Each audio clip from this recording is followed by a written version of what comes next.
ఆకాంక్ష వందలాది మంది విద్యార్థుల ఆత్మ బలిదానం మరి ముఖ్యంగా 69 తెలంగాణ ఉద్యమం ఈ ఖమ్మం గడ్డ మీదనే పురుడు పోసుకున్నది.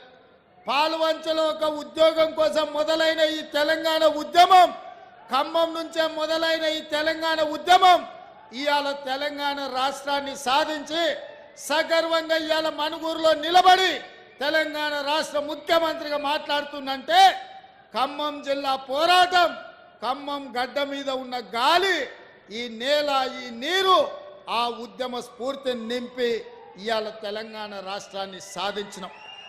ఆ స్ఫూర్తితో మొదలైన తెలంగాణ ఉద్యమం ఇవాళ తెలంగాణ రాష్ట్రాన్ని సాధించిన తెలంగాణ రాష్ట్రంలో కల్వకుంట్ల చంద్రశేఖరరావు 2 సార్లు 10 సంవత్సరాలు ముఖ్యమంత్రి అయి దళితులకు 3 ఎకరాల భూమి ఇస్తాని, డబుల్ బెడ్రూమ్ ఇల్లు ఇస్తాని, గిరిజనులకు పోడు భూముల పట్టాలు ఇస్తాని, గిరిజనులకు 12% రిజర్వేషన్ ఇస్తాని, మైనారిటీలకు 12% రిజర్వేషన్ ఇస్తాని, ఇంటికో ఉద్యోగం ఇస్తాని ఇవాళ రకరకాల హామీలు ఇచ్చి తెలంగాణ సమాజాన్ని మోసం చేసిండు. కానీ ఖమ్మం జిల్లా ఒక గొప్ప చరిత్ర కలిగిన జిల్లా. 2014 కానీ 2018 కానీ 2023 కానీ ఏ ఎన్నికల్లో బీఆర్ఎస్ పార్టీని నమ్మలేదు, ఈ గడ్డ మీద గెలవనీయలేదు. బీఆర్ఎస్ ను గడిచిన 3 ఎన్నికల్లో 100 మీటర్ల గోతి తీసి పాతి పెట్టిన జిల్లా ఏదైనా ఉందంటే ఉమ్మడి ఖమ్మం జిల్లా.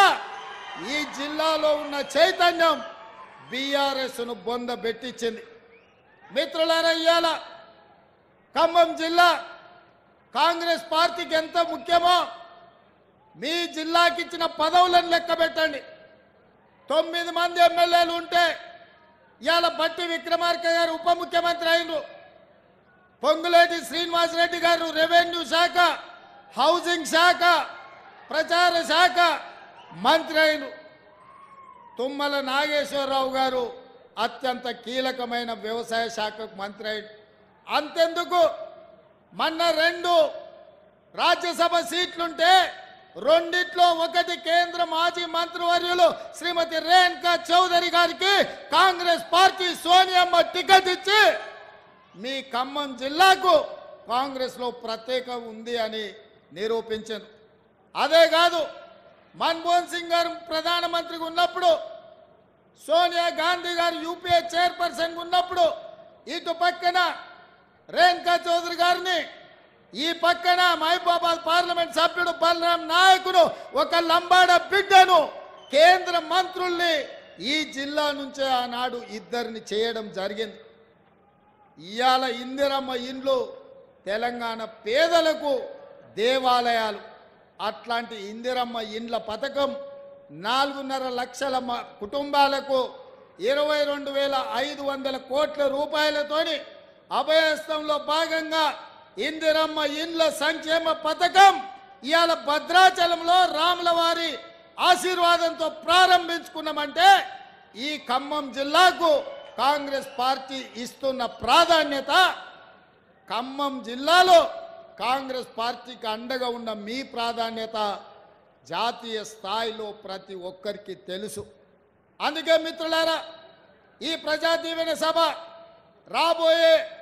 జరగబోయే పార్లమెంట్ ఎన్నికల్లో 4 టికెట్లు ప్రకటిస్తే అందులో బలరాం నాయక్ గారి టికెట్ను సోనియా గాంధీ గారు, మల్లికార్జున్ ఖర్గే గారు, రాహుల్ గాంధీ గారు, ప్రియాంక గాంధీ గారు ఆమోదించి మీ మహబూబాబాద్ పార్లమెంటు టికెట్ని దేశంలోనే 39 టికెట్లు ప్రకటిస్తే మహబూబాబాద్ పార్లమెంటు టికెట్ను కూడా ప్రకటించడం జరిగింది అనంటే ఈ ప్రాంతం పట్ల, ఈ కార్యకర్తల పట్ల బట్టి గారి పర్యవేక్షణలో మీ అభిమాన నాయకుడు పొంగులేటి శ్రీనివాసరెడ్డి గారి నేతృత్వంలో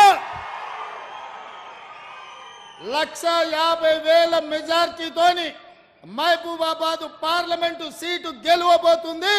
గెలిపించడానికి మీరందరూ కార్యకర్తలు సంసిద్ధులై మొన్న శాసనసభ ఎన్నికల్లో ఎట్లయితే కృషి చేసినో రేపు పార్లమెంట్ ఎన్నికల్లో కూడా అట్లనే ప్రతి ఇంటికి పోవాలి.